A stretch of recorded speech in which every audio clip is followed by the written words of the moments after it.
Marahang umiling si Clea. Baka lang kasi ganun ang isipin mo, Tito. I am not stupid, Clea. I do not easily give judgments according to what I just see. I analyze well. Sabi naman niya rito. San ba to kumuha ng ideya na mag-iisip siyang malandi ito? Bigla-bigla naman yatang pagkagising, iba na naman ang hip ng hangin. Baka nalamigan sa shower kaya't para nag-iisip bata. May malindi bang hindi makatitig sa mata ng lalaki? May malandi bang abogado na lumalapit ay ayaw pa? He doesn't have to know a woman for that long to see what kind of personality she has. Sa dami ng babaeng hinuwi ni Mateo, it takes only one night for him to know one, and Clea doesn't belong to any of those kinds. She's exquisite and even more demure compared to her mother. Si Denise nakipag-flirtin sa kanya noon, although may gusto na talaga siya sa babae. Totorpe-torpe pa siya sa edad na 14, pero palagi yung tumititig sa kanya at ngumingiti ng kakaiba. Nagpapalda ng maikli at pa-display ng legs na halata namang nananadya. She comes when she's around and speaks to him. Tahimik kasi siya, snob talaga, kahit malakas ang tama niya sa babae noon. Hanggang isang araw pinayuhan siya ng bodyguard niya, dala ng kalokohang halikan daw niya bigla at daanin sa Galawang Bustamante. Malay ba niya sa Galawang Bustamante? Pinag-practice pa siya ng bodyguard niya sa ibang babae kung paano humalik. He had paid an expert woman from a high-class brothel to teach him how to kiss. May lab test pa muna bago yun nangyari. Siniguradong walang sipon, ubo, HIV, kuto, balakubak, alipunga, bulok ng ngipin, bad breath, gingivitis at kung ano-ano pang sakit ang babae bago siya hinalikan.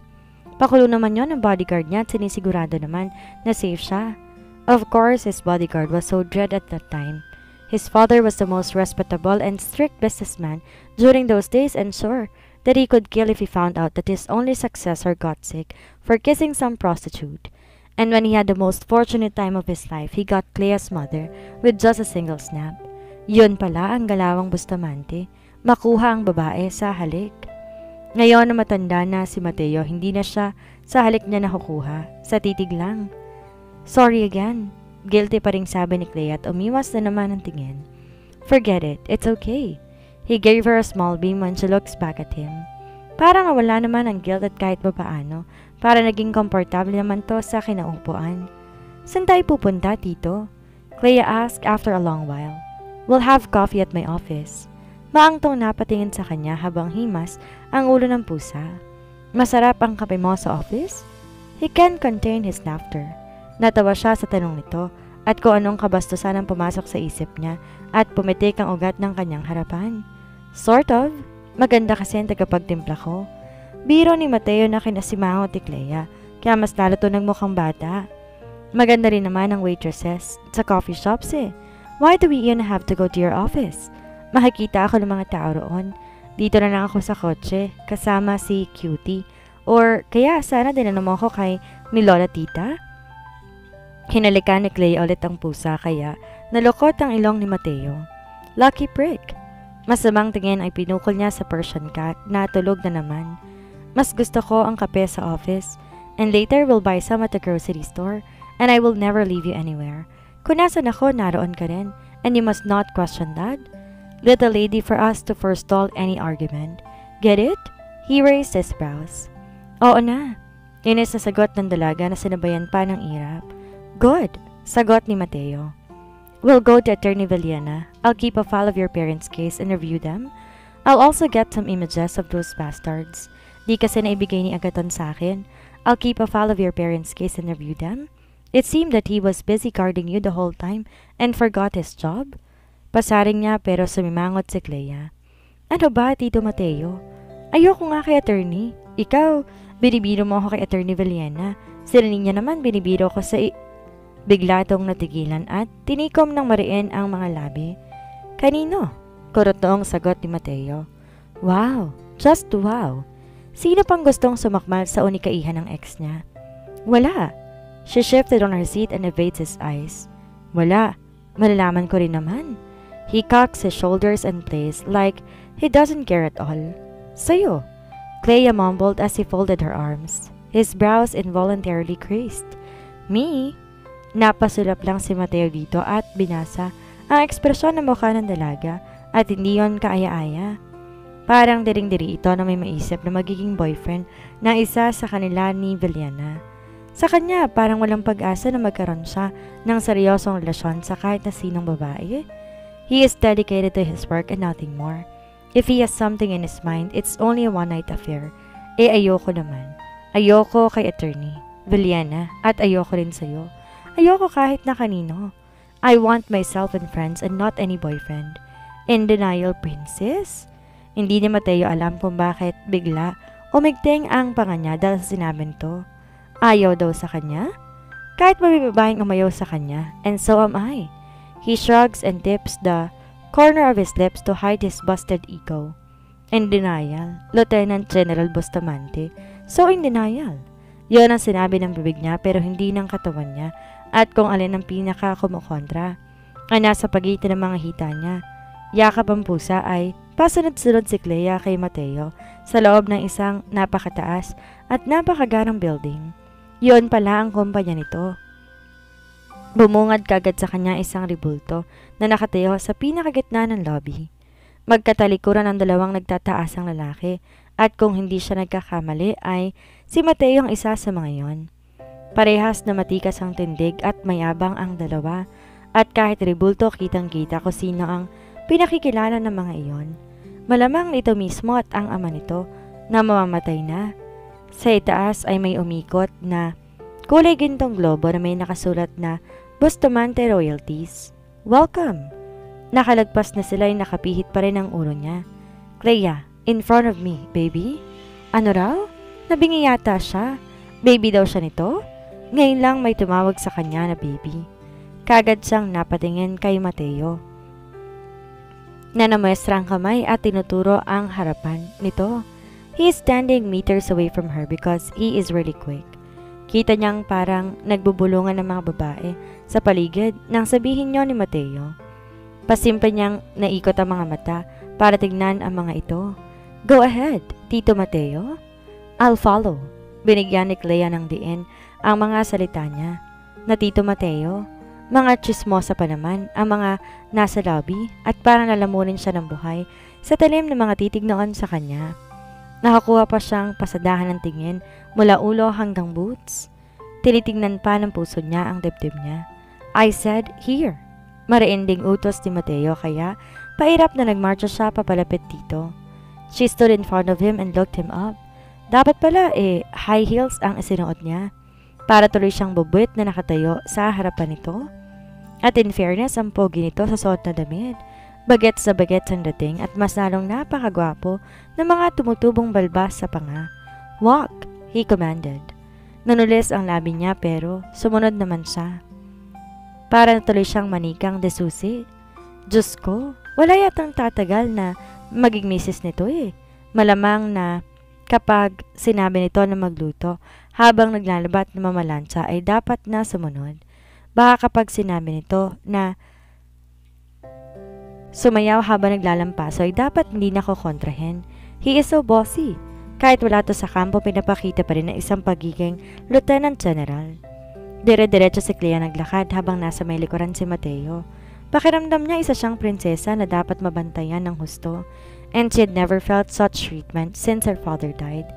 Sa daddy lang niya kasi siya isang prinsesa at kahit 12 na siya noon, kinakarga pa rin siya. Pero nang mamatay iyon, nawala ang lahat ng kasiyahan niya sa buhay. She never got the chance to have a sister or a brother. That's why her parents became her life. And when they both died, she became lifeless.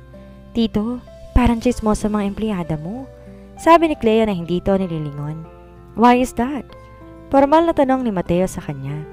Kanina pa sila tingin ng tingin sa akin at nagbubulungan. I'll fire them later. Anito sabay hawak sa siko niya. Kagad si Clea ang natigil sa paghakbang. Pumihit paharap dito habang humahagikik. You're so funny, Tito. You're gonna do that? Oh, I can do that. This is my company, and I can terminate anybody. Mateo gently pulls her. She brushed off that prickling feeling against her skin. Sumasabay din kasi ang dibdib ni Clea sa pagtahib. Di niya maipaliwanag kung ba't kumakabog ng husto ang dibdib niya paminsan-minsan na nagkakalapit sila. The feeling is new and she's naive when it comes to that because she had never felt such way before. Isang beses lang niya naramdaman na matinding pagkalabog ng dibdib niya at yun ay nung nakikita niyang nire-rape ang mommy niya. Binaril ang kanyang ama. But she's sure that it was because of too much apprehension. And the way how her heart thumps while facing Mateo is not because of fear. It's something she can't exactly name. Something unknown? Siguro tiningnan lang nila yung damit ko. Kibit balikat ni Clea. Pasimple niyang iniwas ang mga mata. Binawi ang brasong hawak-hawak nito. Maybe he had noticed because he just placed his hands in his pockets and waited for the lift to open. Not all women have the confidence to wear what you're wearing right now. Normal sa babaeng magdaldanan pag nakakita ng kapwa babae na nakakaakit sa mata. Some murmur because they're pleased but mostly gossip for they are envious. Simpleng sagot ni Mateo sa kanya. Envious? Kagad na tong tingala ulit. He's looking at her intensely. Wala naman dapat ikainggit. She pouts and looks back to check the people behind them. They're keeping their distance while whispering to each other. Tinitignan siya na mga yun talagang halata na siyang pinagchichismisan. When Mateo tilts his head and looks at the people behind them, those came to an abrupt stop. Kagad nagsipagtayuan ng tuwid ang mga yun na parang mga militar. All of you! He turned around. Agad na panganga si Clea sa binata na mas matigas pa sa simento ang mukha. I'm wasting money to compensate your salaries for you not to gossip behind my back. I'm paying every single second you spend in my company for you to work. Hindi bibig niyong binabayaran ko, kundi trabaho. Kung magchichismisan lang kayo, the door is wide open and you're all free to go. His eyes turned so ferocious. Kagad na nagsipagyukuan ng mga chismosa sa likuran nila, parang binigsakan na isang truck ng gravel and sand. Pumihit si Mateo papaharap sa kanya at nakanga pa rin si Clea. Masungit pala talaga ito. Hindi kaya maubos ng empleyada nito kapag ang lahat gano'n niya magsalita? Para siya tuloy na pagsalitaan. Feeling niya siyang napahiya. She swallowed without blinking and lips partly opened. Close your mouth, he commanded. Sungit mo talaga, Tito? Anya rito. Di naman to sumagot, malamang aminado. Talagang dinig pa ang isang babaeng araw-araw na niregla sa init ng ulo. He pulled her when the lift opened. Walang nakisabay sa kanila na kahit isang empleyado roon at lahat naiwan sa labas ng elevator. Don't you have a private lift? Usually the bosses have. Pag-iiba ni Mateo sa usapan, sabay sulyap sa kamay nito na nakahawak sa pulsuhan niya habang isa'y nakasuot sa sarili nitong bulsa. None. Sanay ako nakakasama iba't ibang uri ng tao. Only that they have to realize that I'm still the boss and no one is allowed to talk behind my back, especially when I'm with a girl. Nag-isang linya ang mga kilay nito. Anong ibig sabihin nun? She looked up at him again as eyes moved to hers. Ayoko itabay nila ang babae ko dahil sa chismis. Ako magpapalaya sa kanya kapag gusto ko. Seryosong sabi ni Mateo na kinatawa ni Clea ng husto. Yay! Isn't that more inappropriate? That's ungentlemanliness, Tito. Anya rito habang humahagikig. Dapat pala magpasalamat pa siya dahil hindi siya nito pinalalayas. Oh my gosh, that's so impossible. May lalaki bang kayang palayasin ng babae ng harapan? Meron, siya. That may be so inappropriate, but at least they won't expect for anything more. Anito tila pa rin siya papalabas ng elevator. Kailangan talaga hawakan pa siya? She's not a child anymore and she's not lame, but she cannot pull her hand back. May kahigpitan ng pagkakahawak ito sa pulsuhan niya na para bang tatakas siya at kakaripas ng takbo. Why is that? She asked and blinked. Naglakad sila sa pasilyo ng puro salamin ang dingding habang nakatingala siya rito at ito naman tuwid na tuwid ang likod at nakataas noo. Masakit umasa, Clea. Yan ang tatandaan mo. That's why I told you to tell Viliana how you really feel. Huwag mo siyang paasahin sa wala. Anitong silulipan siya ng maitim. Hugot? Bakit ako? Nabawi ni Clea ang kamay ng wala sa oras pero hinawakan muli ni Mateo. Di naman ako ng topic. Bakit naman sasabihin mo na pinapaasa ko si Attorney Villena? Mataray na tanong niya sa binata na bumuga lang ng hangin. I never said that. I said it was better that way. Are you going deaf or brainless? He frankly asked that made her blood coiled. Abat, wisit ka? She maddeningly opened her mouth to speak but he speaks right away. Close your mouth. Don't argue. Banta ni Mateo sa kanya at tuloy-tuloy. Hinila siya at walang pakialam kahit ang daming tao ang bumabati dito ng, Good morning, Sir Mateo. Anong don't argue? You are out of tune dito, Mateo. She mused but he never paid attention to her. Jam, coffee for me, tea for the lady, macaroni salad and carbonara with extra bacon. Baling na Mateo sa babaeng nakaupo sa likod ng isang mesa. Agad siyang napakarap at binaling ang atensyon sa babae. Kumurap at ngumiti din ito. For two, Sir Mateo? Tanong noon kay Mateo. No, just for one. And just coffee for me? Nito naman. Ang babae palang sinasabi nitong magandang tagatimpla ng kape. Kaagad ni Clea ang napasadahan ng tingin. Maganda naman nga pero mukhang matanda na. Mukhang sekretary niya yata ito ng namayapang Senyor Bustamante. Inabot lang ni Mateo. Mahilig yata to sa Thunderballs. Okay, Sir Mateo. Papadeliver lang po ako sa kantin. Sagot noon, hindi man lang siya tinapunan ng tingin. Tumingin sa kanya si Mateo at umarko ang mga kilay ng binata. Want any? Tanong nito sa kanya. Iba na ang tono nito. Hindi na masungit. Wala na. Tama na yun. Are those for me? Irap ni Clea pero di nakaligtas sa mata niya ang ngiti nito. Di labas ang ngipin pero nakakatanga. Bakit? Meron ba akong ibang kasama na pwedeng kumain nun? He shrugs, but before she could even ask, a woman interrupted from a distance. Mateo! Oh, Mateo, thank God I finally found you. Kaagad nalingon si Clea at hinanap ang maharot na boses na yun ng babae. Nakita ang isang matangkad at payat na babae. Nagmamadali yung makalapit na halos matapilok pa sa taas ng stiletto. The woman was in shiny, red-violet, haltered clenched dress, paired with her red-violet shoes. Buti na lang itim ang bag nito. Kundi aakalain niya na isa itong duhat na tinubuan ng kamay, ulo at mga paa. Paano para nagkukulay red-violet din ang lipstick? Which is bagay naman sa mukha nitong parang tinakasa na naman at binibenta sa laboratory ni Bello. At first look, the woman looks like Bianca Gonzalez, but she comes closer to them. Hindi naman Bianca ang aura, pero maganda talaga. Sobrang tangkad nito na parang halos umabot sa may ilong ni Mateo at siya ay hindi pa sumasampa sa balikan. Sir, kahapon pa yan pabalik-balik. May sasabihin daw sa inyo, buntis yata? Pabalong nasabi ng sekretary na kinalaki ng mga mata ni Clea. Pero kung siya lumaki ang mga mata, si Mateo, umigting ang mga panga. Parang hindi man lamang ito nabahala na magiging binatang ama na. Parang siya pa ang mas kinabahan at pasimple siya. Binabawi ang braso mula rito, pero hindi siya nito pinapakawalan. Ayokong masabunutan, Tito Mateo. Baka akala niya mag-on tayo. Maktol ni Clea, pero dumiin lamang pagkakahawak ng binata sa pulsuhan niya. What do you need, woman? Kaagad na salubong ni Mateo sa babae na ang laki ng ngisi. Abot sa ikalawang buhay. Ang isa naman ay parang papatay na sa talim ng titig at sobrang dilim ng mukha. Napamaang siya kay Mateo. Don't talk to her like that. She's pregnant. Clea mouthed but he glared at her. I just wanna see you and talk to you about something. Anang babae at saka sumulyap sa kanya. Then her eyes moved down to Clea's arm which was firmly secured in his hand. Nawala ang pisinot na palata ng pagtas ng gilay. Sinasabi na nga ba niya at alam na niya ang uuwian ng ganong eksena? She instantly wraps her arm around Mateo's arm. Hindi siya sanay makipagsabunutan at wala pa siyang nakakaaway sa talambuhay niya. Daldalan kaya niya pero hindi ang pisikalan. Nakuha pa niyang sumiksik sa tagiliran si Mateo para magtago. He tilts his head and looks at her intently and shoves his hand in his pockets. Wala naman siyang alam. Wag naman sana siyang kalbuhin. Get inside my office. Anyaya nito sa babaeng nakatingin pa rin sa kanya. I want to talk to you privately. The woman demanded and raised a chin. That's why I'm inviting you in. But with this girl. Seryosong sabi nito.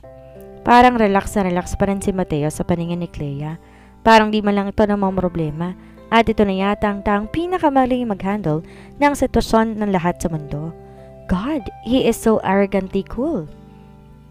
Walang nagawa ang babae, kundi ang pumasok sa pinto na may nakasulat na Office of the President, Mateo Bustamante. Dito na lang ako. Napatras si Clea at bibitaw na sana sa braso ni Mateo, pero inipit pa siya nito. Ano ba, Tito? I don't want a cat fight because I'm not a hellcat. Pilit niyang hinihila ang braso pero parang may epoxy yata ang braso nito at ayaw makalas ng kamay niya. You're not a hellcat, but you're when it comes to me. Ganon ka ba, Clea? Ganti nito sa kanya. Nagpapadyak ang dalaga. Tito nga. Gigil na sambit niya. And what makes you think I'd let that woman hurt you? His lips curled mockingly. Natigilan si Clea sa pagbabiglas, lalo na't nakatitig pala to sa mukha niya. Nang di siya makasagot, pinilingan ni Mateo ang sekretary na parang nanonood ng pelikula. At dito na po nagtatapos ang kabanata ng ating kwento. Sana mo rin niyo po akong samahan sa mga susunod pang kabanata. Maraming salamat po. Ingat po tayong lahat.